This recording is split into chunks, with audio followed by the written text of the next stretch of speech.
All right, we're going to get this webinar going. I'd like to welcome everybody to the SBDC webinar today.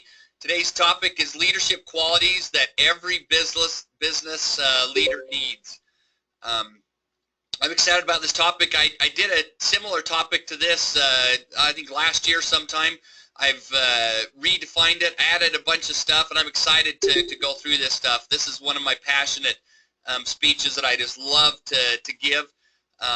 We are recording this, so it will be on our webinar, hopefully probably next week. We've got a new format, so we're just we should have them up by early next week. So today's topic, as I said, leadership qualities every business leader needs. I hope everybody has a pen and paper and that they're writing out what they think their definition of leadership is. I do not want you to go out and Google it. Just write down off the top of your head what you think leadership is. I'm going to play about a 2-minute video here, and by the end of this video I hope you have what your definition of leadership is.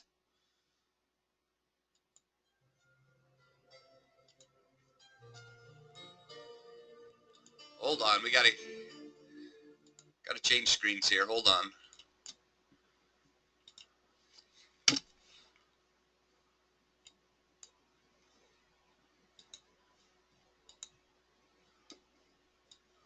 Sorry about the technical difficulties here. Now let's get it up here and play.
Let's get the PowerPoint back up here.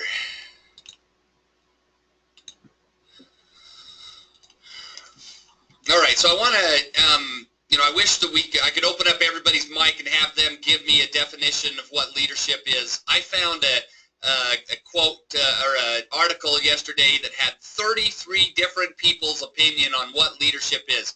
Very powerful thoughts on it.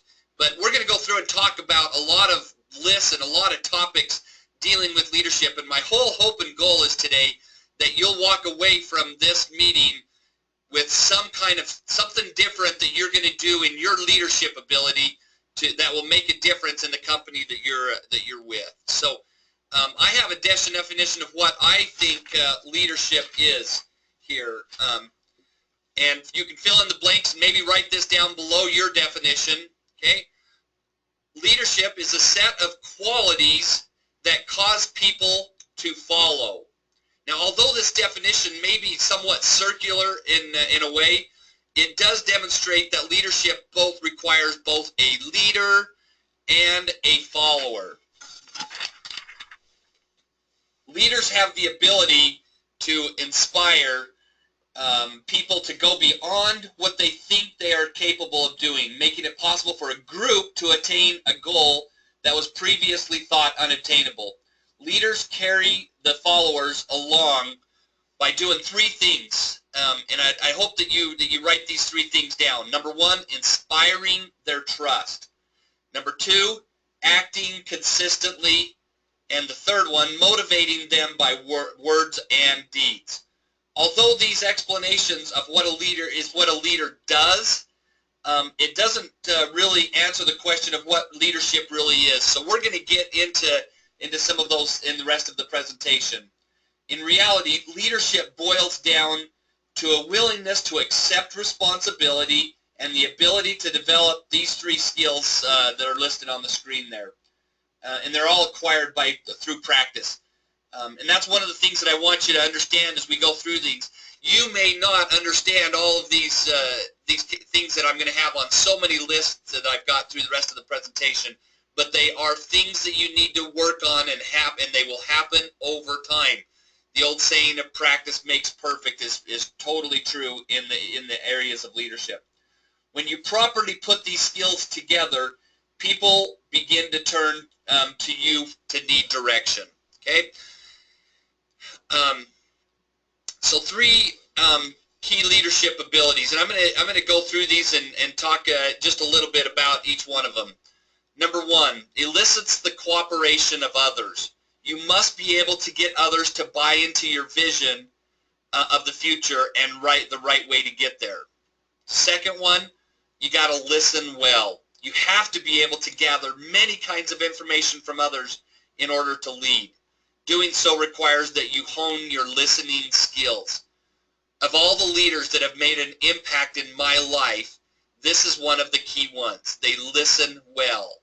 Okay? And we're going to talk about that through multiple things through the rest of the day. Number three, they place the needs of others above their own needs. Leadership requires that you be willing to sacrifice for the greater goal. Okay?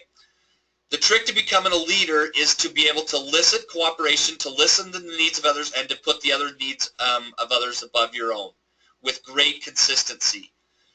The skill is to be able to harness these abilities on a regular basis so that you can become a consistent practitioner of the leadership. So here's the bottom line that I want everybody to think about. Great leaders oversee getting important things done in your organization. Okay? A leader is one who knows the way, goes the way, and shows the way.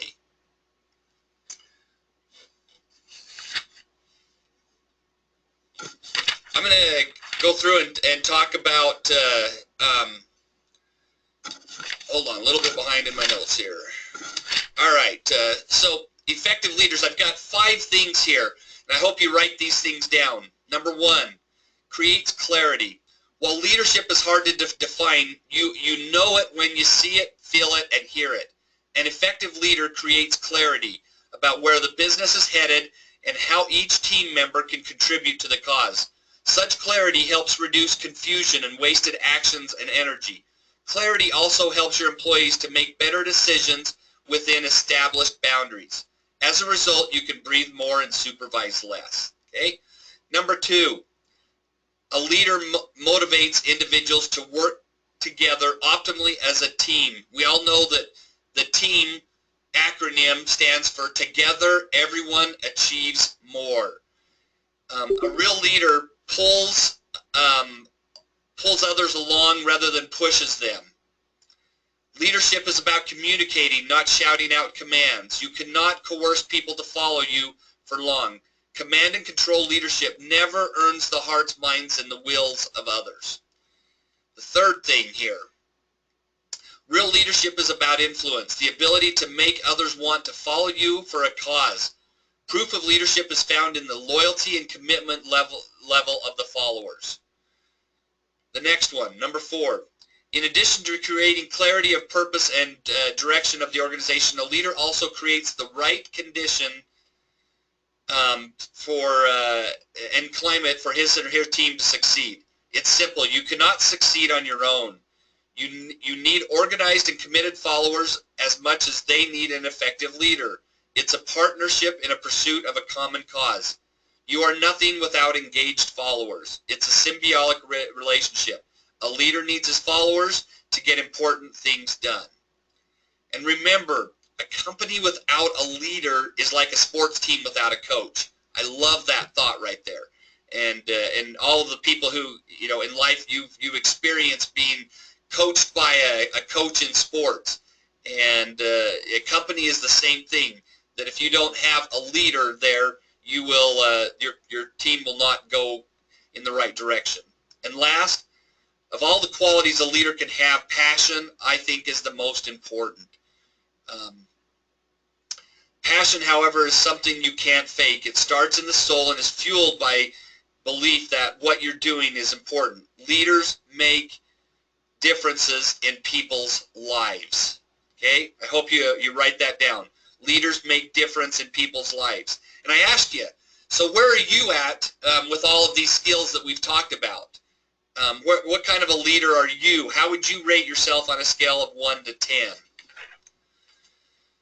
So here's the most important thing, and leaders that are focused on being better leaders understand this, that there's sometimes the leaders need to be redirected, reoriented, and refocused. And if you've been a team leader before, you understand that there's times that you need to do each one of these things. Okay, I'm going to go through and I'm going to list 6 things here, and I'm going to go through. Let's actually just jump in and talk about the first one here. In today's fast-paced technology-connected world, it's easy for people to lose track of what's most important. They get caught up in the day-to-day distractions that must be redirected, refocused, and reoriented. And here's some things that you've got to do to make sure that you're growing in the areas of leadership. Number 1, focus on satisfying your customers. If in your organization your customers are not priority number 1, you will probably not see the growth that you so desire in your company. Okay? Next thing here, you focus on getting results, not excuses. And I love this. If you do this, you can have results or excuses, but not both. This is a key thing within every organization out there. Number 3, focuses on improving constantly. You have to always be worried about what you can do to make things better. As a leader in your organization, you must drive out fear. If your company is not failing occasionally, either your goals are too low or your rate of innovation is too slow. Have your employees adopt the attitude that failure is not painful or shameful. This is a crucial thing, and I love this. Failure is fertilizer for future success. Failure is fertilizer for future success. Failure is an incredibly gift if properly viewed and used. Okay? The quicker we fail and modify our approach, the quicker we are to get to our desired outcome. Okay? I love that thought there. Okay, number 1. Oh, let's get back here. There we go. Focuses on maintaining and growing profits. This is a key thing that a leader must do in every organization. You have to consistently be watching out for the health of your company, and that you're maintaining and growing those profits. You have to do that, or else your company will start losing money and go backwards. Number 5, focuses on keeping a long-term perspective. Remember, business is a marathon, not a sprint. You have to keep your eye on the long-term goal out there. Number 6, last one, and this is hard for a lot of leaders out there. You've got to focus on having fun within your organization. If you don't do that, at times you need to assign yourself to be the CFO, Chief Fun Officer of your company. Make whatever you do, whatever organization you're a leader of, make it so that people enjoy going to work or doing whatever that you are doing. Okay? I love this quote that just popped up here. A leader is one who knows the way, goes the way, and shows the way. I love that. Mr. Maxwell is a great motivational speaker, and I love some of the things that he talks about. Next thing, we're going to talk about 5 roles a leader needs to play. And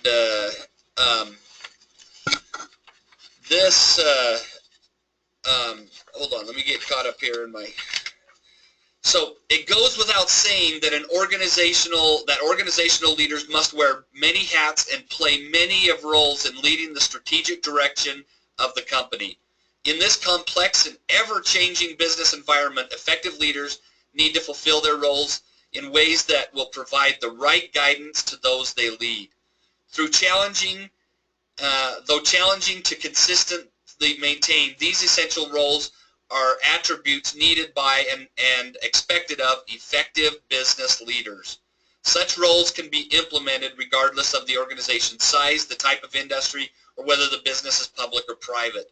They are not given by default and need to be actively learned, continuously developed, and consistently practiced. So let's go through these 5 things. I hope each of you write these down. Number 1, they've got to be a communicator. Absolutely a crucial thing that they've got to have is be a good communicator. Number 2 is a thinker. They have to be able to think out of the box. They have to think ahead of everybody else. They have to be thinking outside of that box no matter what it is. Number 3, they've got to be a decision maker. If you are a leader in your organization, you have to be able to step up and make decisions quickly. Number 4, you have to be an image builder. You have to build the image of the organization or company that you are the leader of. And last but not least, you have to be a team builder.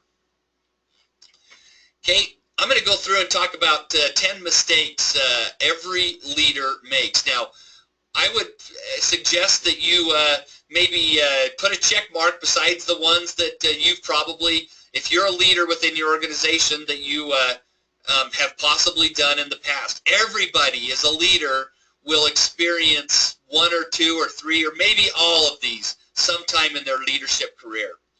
Number 1, failing to learn from your mistakes. You have to learn from them. You have to, if you fail to be flexible, you will fail. That's one of the things that you have to learn, that there's changes that will happen in your leadership ability. Failing to acknowledge your past. Commanding instead of leading. I love that. If you're going to be a dictator up there and just be that kind of a leader, you will fail. Number 5, you fail to listen. We've talked about that before. Think of your own needs first. Thinking leadership is forever. Failing to teach. Failing to have a sense of humor. And last, seeing things only in black and white. If you don't believe that there's some gray areas in there, then you will probably experience some type of failure in your leadership. Now let's flip the coin to the other side. So what are 10 characteristics of a true leader? Now some of these might be a little bit duplicated here, but I hope you write these down. These are key things of what you need to do to be a true leader. Okay? Number 1, leaders are eager. They're excited to go to work. Number 2, they're cheerful. Okay, this is not the Scout motto here coming up here, but leaders are cheerful, they're honest, they're resourceful, they're persuasive, cooperative, altruistic. If if anyone can name the definition of altruistic, that is, let me give you the definition here.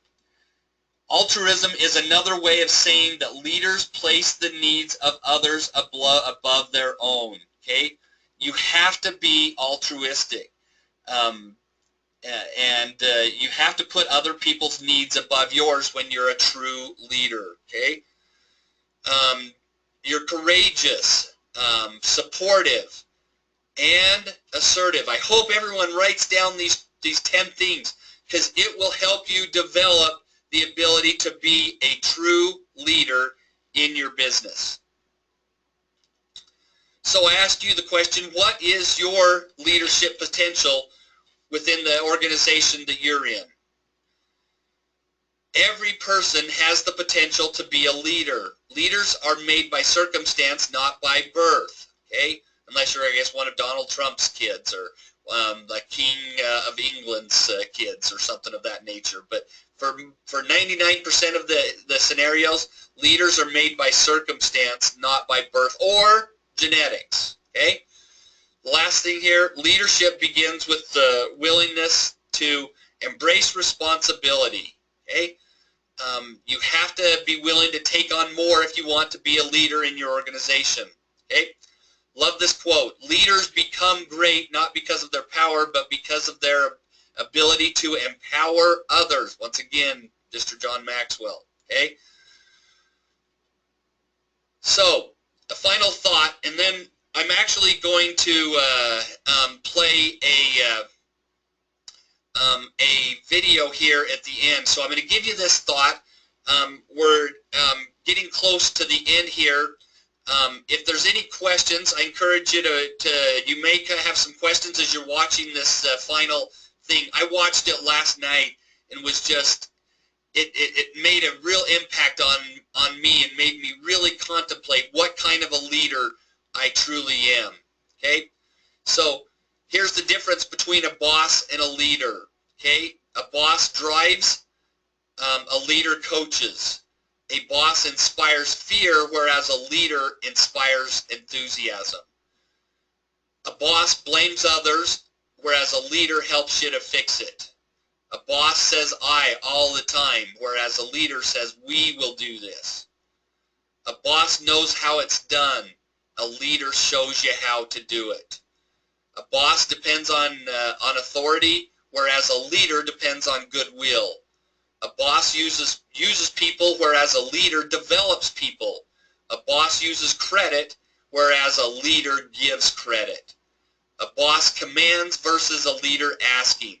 And a boss says go, whereas a leader says let's go get this done.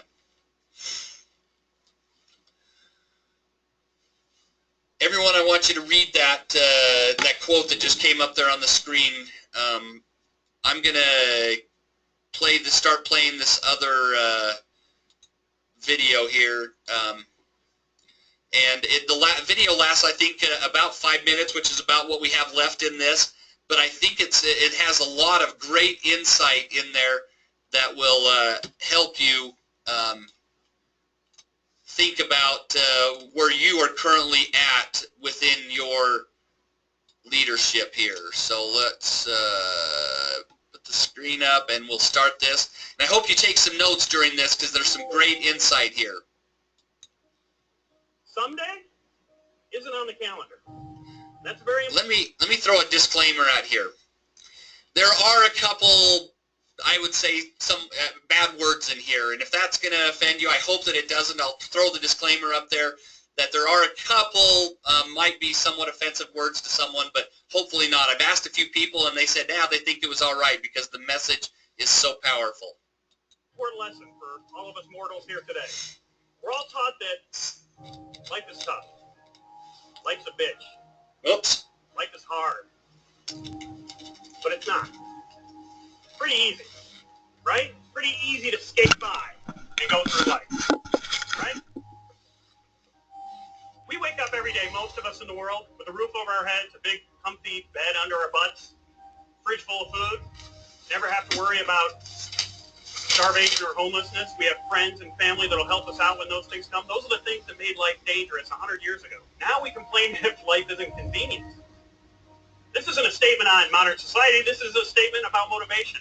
Life is easy. Easy to skate by. It doesn't even sound that bad. It's called skating. Skating is fun. Who doesn't love skating? I love skating. Who doesn't love skating?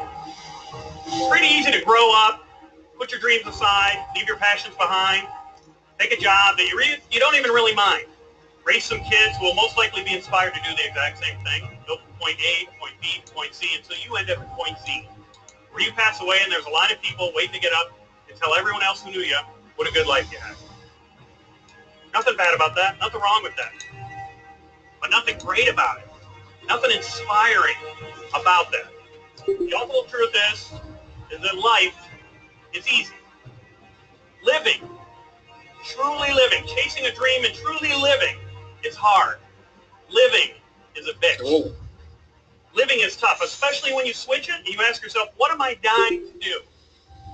What is it that puts that fire in my heart? Answering that question isn't the end of it. That's really just the spark. Because once you get that fire burning, you need to feed it.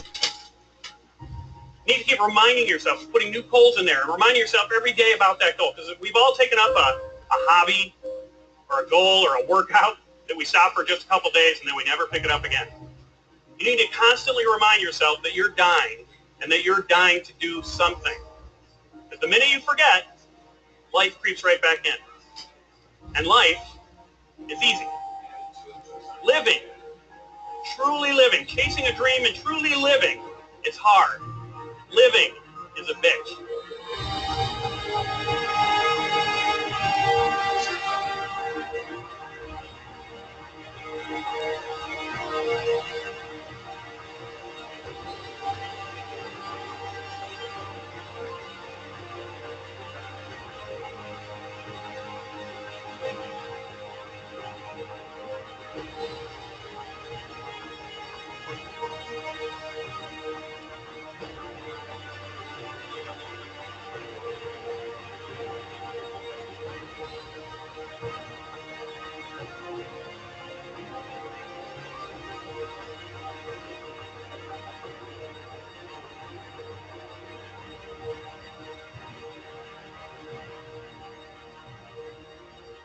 He said, but imagine, if you will, being on your deathbed and standing around your bed, the ghost of the dreams, the ideas, the abilities, the talents given to you by life, but you, for whatever reason, you never pursued those dreams. You never acted on those ideas. You never used those gifts. You never used those talents.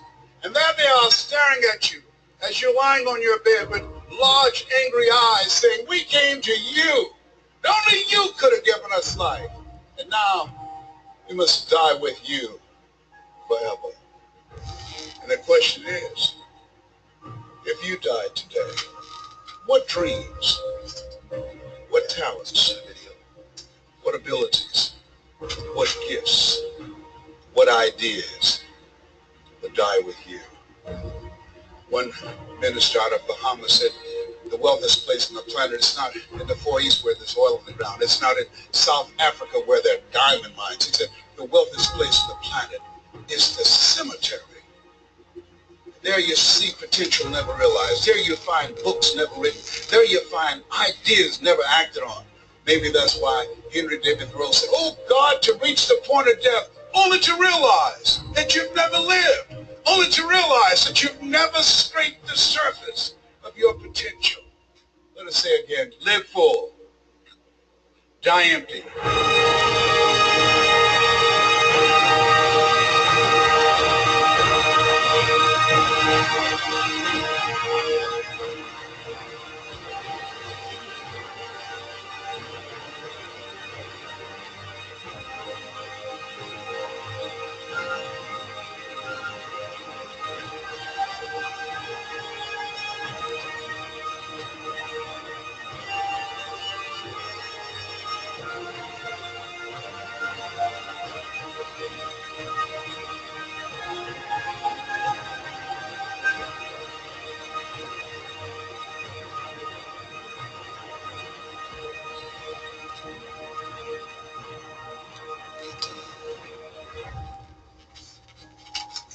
Look, I think that the most important the most important thing about running a company is to remember all the time what a company is. A company is simply a group of people, and as a leader of people, you have to be a great listener, you have to be a great motivator, you have to be very good at praising and looking for the best in people. People are no different from flowers. If you water flowers, they flourish. If you praise people, they flourish, and that's a critical attribute of a leader.